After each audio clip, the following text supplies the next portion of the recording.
E aí, pessoal, beleza? Então, meu nome é Lucas Pires, eu sou o autor de Metafísica dos Clichês e hoje eu vim contar pra vocês um pouquinho da minha história. O porquê que eu escrevi Metafísica dos Clichês, qual foi a minha vida em si e por que que esse vídeo é tão relevante, por que esse livro é tão relevante, principalmente, né? Então, minha história começa lá atrás, em 2017, quando eu tava no terceirão. Assim, minha história começa lá atrás em 2017. Não, né, cara? Minha história começa no dia que eu nasci. Mas, assim, pra vocês terem uma ideia, em 2017, quando eu tava no terceirão, tinha muito aquela coisa, sabe, de fulano de tal já ter um lugar tal pra ele ir, já ter, tipo, a faculdade, já viajar pra fazer o vestibular. Então, assim, ter condições de já ter uma vaga garantida em tal lugar, um lugar para ficar e tudo mais. E a galera mais pobre, assim, ela já ia se matriculando ali na UEG, na faculdade local, não tinha o poder de escolha, não podia escolher o curso que ela queria porque não tinha naquela cidade e só tinha na outra cidade, mas ela não tinha condições de se mudar da sua cidade para a capital, não tinha parente para ficar na casa de parente, não tinha dinheiro para pagar aluguel. E fora isso também tinha a dificuldade de passar na faculdade no Brasil, né, velho? Pelo amor de Deus, a gente estuda, estuda, estuda. Só que como a gente estuda em escola pública, a gente já estuda em desvantagem. E ainda teve o burro aqui do eu que resolvi comprar aquele curso do Descomplica lá pra falar, caraca, mano. E nada também. Então assim, terminei o terceirão, eu tinha uma nota meio merda, mas bem ruim mesmo no Enem. Não tinha nenhuma outra perspectiva de vida que não a dos meus sonhos. Só que eu tinha muita inconformidade, cara. Eu era muito inconformado, porque, ao meu ver, a minha vida só seria a vida tipo realizada, aquela vida que eu não teria nenhum arrependimento se eu seguisse todos os meus sonhos à risca. E eu sonhava em fazer direito. Então, se eu não fizesse direito, se eu não fosse um estudante de direito durante a minha vida, eu ia ser uma pessoa muito fracassada, cara. Tipo assim, ia ser horrível pra mim, sabe?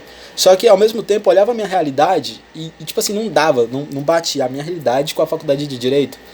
Porque, por exemplo, a minha família é muito humilde. Tipo, então toda a renda daqui de casa eu vinha aqui pra casa mesmo, pra pagar as contas, pra comer, né, etc. Meu pai é mecânico, minha mãe é merendeira, dois empregos. Tipo assim, basicamente não dava. Literalmente não dava. Então, eu tava predestinado a ir pro mercado local, trabalhar no mercado local e ter uma esposa local, fazer as paradas locais até o final da minha vida e o meu sonho mesmo eu tinha que ir deixando pra quando desse. E, e era isso que eu não engolia, sabe? Eu falei assim, rapaz, quer saber de uma? Eu vou seguir o meu sonho independentemente da minha situação. Eu não vou deixar a minha situação financeira me abalar. E aí foi onde eu aprendi uma coisa com a vida que não importa, velho, a sua condição financeira, não importa o que as pessoas acham de você, o que as pessoas pensam sobre você. O que importa na sua vida é você e o seu sonho. E principalmente, até onde você está disposto a ir para seguir o seu sonho. Porque eu lembro muito bem de que com a minha nota do Enem, eu consegui 80% de bolsa numa faculdade em Brasília, chamada IDP. Só que assim, eu não tinha nenhum parente em Brasília, como eu acabei de falar pra vocês, não tinha dinheiro pra passagem, não sabia como é que era Brasília, não tinha dinheiro pra alugar em Brasília, não tinha nada, não tinha porra nenhuma, só tinha 80% de bolsa nessa faculdade. O que eu fiz? Liguei para um professor meu do Instituto Federal, falei, professor, o senhor conhece, o senhor sabe como é que eu sou? Primeiramente, o senhor sabe como é que eu sou. O senhor sabe que se eu pegar isso daqui eu não vou largar nunca. O senhor sabe também, professor, que eu tenho muita vontade de continuar estudando. O senhor sabe que eu acredito muito na educação. O senhor sabe que eu acredito que a educação é a única coisa que vai poder salvar a mim e a minha família. E, professor, eu preciso pedir uma coisa para o senhor. E, assim, o senhor tem que saber que é um empréstimo, que é um investimento que o senhor está fazendo em mim, que um dia eu vou devolver esse dinheiro para o senhor. Tem como o senhor pagar a passagem para mim ir para Brasília, para mim fazer o vestibular? E ele, na hora, falou, não, Lucas, na hora, cara, vamos lá. Esse vestibular que eu estava indo fazer em Brasília era um vestibular de meio de curso que dava 50% de bolsa para o primeiro colocado, sabe? E eu fui, chegando em Brasília, me toquei de que não tinha ninguém em Brasília, aí meu irmão me apresentou uma prima dele chamada Renata, inclusive Renatinha, um beijo pra você. E consegui ficar na kitnet de Renatinha junto com ela ali, e enquanto eu fazia essa prova. Fui na faculdade, fiz a prova, torci pra ficar em primeiro lugar, voltei pra Campos Belos, e de dia, tipo assim, dia sim, dia não, eu olhava o site pra ver quando é que sai o resultado. Mesmo tendo a data lá no edital, eu olhava antes, né? Que vai que, sei lá. Ansiedade o nome. E aí, cara, vi lá no site, lá fiquei em 24º no vestibular. Passei. Só que não passei em primeiro, então não ganhei a bolsa de 50%, que era o que eu precisava. Fiquei feliz e fiquei triste. Falei, caraca, eu tenho condição de passar no vestibular, mas caraca, não é em primeiro lugar. Então, né, foi um golpe, querendo ou não, que a vida me deu, porque, tipo assim, eu nunca tinha saído de Campos Belos pra nada. Quer dizer, tinha ido uma vez em Goiânia com minha mãe, mas foi coisa rápida de um final de semana. E assim, eu em Brasília sozinho, indo fazer um vestibular que eu agendei, que eu fiz a inscrição, que eu corri atrás do dinheiro para ir lá, era eu mesmo e o meu sonho, sabe? Tipo, era eu batalhando. E isso era muito, tipo, era muito assim, eu pensando, caraca, velho, se isso daqui acontecer vai ser foda, porque eu vou ser muito foda, você é uma pessoa que encarou a vida de frente, olhou nos olhos da danada aqui, ó, e falou, vem pro pau. E cara, eu não passei, mas pensa numa rasteira. E foi aí onde é que eu aprendi uma das coisas mais importantes da minha vida, que é ser resiliente, ser forte, sabe? Porque o negócio é o seguinte, quando eu não passei, e eu tinha já 50% de bolsa pelo ProUni, eu podia só, tipo, falar, beleza, eu tentei, não é pra mim mesmo, eu tenho que ser o que a vida quiser que eu seja, mas pelo menos eu tentei.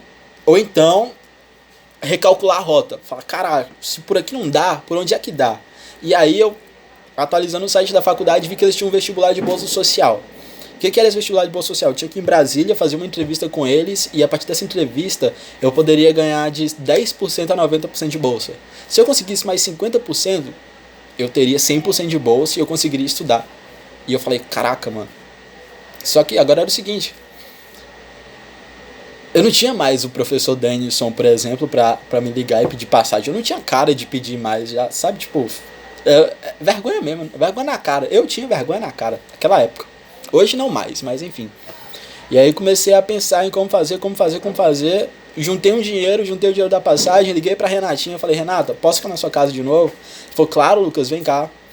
Fui lá, fiz essa entrevista e de novo era eu na mesma situação passada. Era eu mesmo, uma bolsa que eu poderia ganhar, uma entrevista que eu agendei pra mim. E cara, era a minha segunda chance, eu ia botar pra arrebentar. A gente foi na entrevista, a gente chorou muito com minha história de vida na entrevista. Ela, tipo, todo mundo me elogiou bastante, falou, caramba, cara, é isso daí, é você lutando pelo seu sonho. Eu também, sabe, aquela coisa, mas não consegui a bolsa. Não consegui a merda da bolsa. Só que agora a gente já tava iniciando o período letivo de aula, o ano letivo. Eu tinha 50% de bolsa do ProUni e eu ia perder se eu não fosse em Brasília me matricular. E eu já tinha voltado para Campos Belos. E aí foi onde eu percebi que, tipo, realmente não era pra mim esse negócio de estudar, sabe? Só que, cara, eu tava, tipo assim, eu tava raciocinando um dia em casa e fazendo um poema. Eu sempre fui de fazer os poemas. E, tipo assim, num desses poemas eu escrevi, eu vou estar exatamente onde eu lutar para estar assim que eu começar. Não. Eu vou chegar exatamente onde eu quiser chegar assim que eu começar a lutar para chegar lá. E eu escrevi isso daí, eu falei, caraca, velho, é isso. Tipo, foi quando eu percebi que existem caminhos que realmente não são pra gente, sabe? Apesar da gente tentar trilhá-los. Mas existem outros caminhos apesar disso. E aí foi quando eu me dei conta de que tinha o FIES, que era o financiamento estudantil. E no FIES, eu conseguia, tipo, fazer a solicitação, só que eu só podia fazer a solicitação de 50% de bolsa, e eu tinha que ter minha matrícula lá na faculdade, porque se eu não tivesse minha matrícula lá, não ia adiantar nada eu só financiar 50 se eu não tinha minha outra bolsa de 50. Então foi quando eu vi que eu tinha que, além de ir para a faculdade, pagar a primeira mensalidade da faculdade, porque eu estava matriculado, sabe? E aí eu vi, caraca, quanto é que é a mensalidade desse negócio aqui? R$ 2.350. R$ 2.350. Nossa, mano. Quando eu vi que era R$ 2.350, eu falei, não é possível. Com a bolsa de 50%, ficava 1.000 e pouquinho. Então eu tinha que ir em Brasília. Cara, é bizarra essa história. Eu tinha que ir em Brasília, tinha que pagar 1.100 e pouquinho na faculdade. E tinha que torcer pro meu FIES dar certo. Saca? Tipo. E assim eu fiz, velho. Só que eu não tinha dinheiro pra nada, não tinha mais ninguém pra ligar. E aí um dia eu lembro que minha mãe tava aqui lavando roupa no fundo, eu falei, mãe, eu vou pra Brasília, mãe, desculpa, não interessa como é que eu vou, não interessa o que eu vou fazer, eu só vou. E assim, era umas 2 horas da tarde, eu peguei uma pasta cheia de documento e fui batendo de porta em porta aqui nas oficinas aqui de Campos Belos.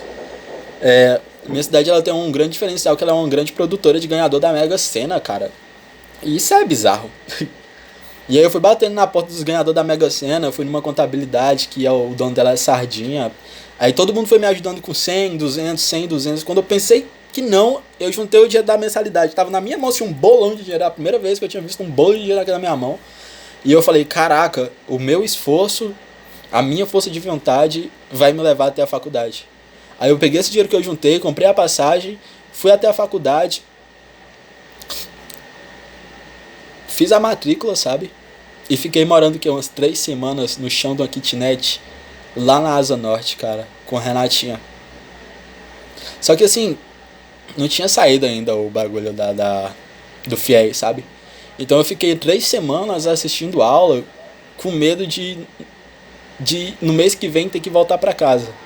E cara, a minha faculdade é maravilhosa, velho. Eu vi as coisas, eu vi as pessoas, todo mundo estudando, todo mundo indo bonitinho, de mochilinha nas costas, todo mundo marcando trabalho em grupo, marcando futebol, e eu não podia fazer nada porque dali um mês eu poderia voltar pra casa. Até que chegou um dia que o banco me ligou e falou: Lucas, você pode vir aqui na agência? Eu já tinha escolhido uma agência perto da faculdade, que eu não era bobo nem nada. Fui lá, saí da faculdade, fui lá e eles falaram: olha, Lucas, o seu contrato do FIES ficou pronto. É só você assinar aqui que você vai conseguir financiar o outro 50% do seu curso. Parabéns, você agora é aluno de Direito oficial.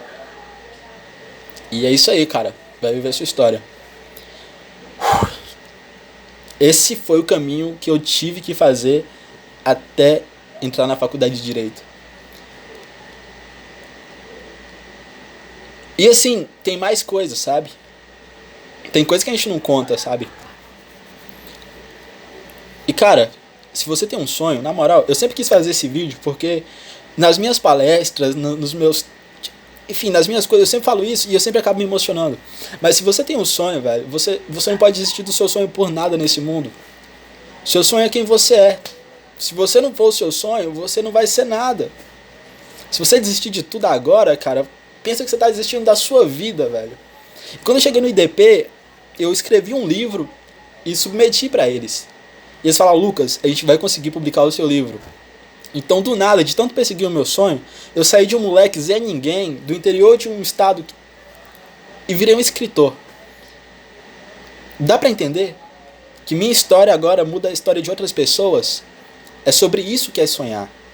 É sobre isso que é acreditar. É sobre você seguir o seu coração de um jeito tão cego que é só você e o seu coração. E se não der certo, enfim, se não der certo, não deu, não era pra você. Mas você fez o que o seu coração pediu. Enfim, é isso. Essa daí é a história de como eu entrei na faculdade. Se você gostou desse vídeo, dá um like, deixa um joinha, faz... Enfim, essas coisas aí que as pessoas pedem. Metafísica dos Clichês tá lá no meu canal. Não, tá lá na minha biografia do Instagram. @lucasforyou. Vou deixar aqui na descrição do vídeo. Esse é o meu primeiro vídeo, então eu peço desculpa aí pelos erros de português, enfim, desculpa por tudo. E não vai ter introdução, não vai ter nada. Era só pra deixar bem claro pra vocês que é possível sim seguir o sonho de vocês e que é possível realizar, beleza? Valeu, tchau.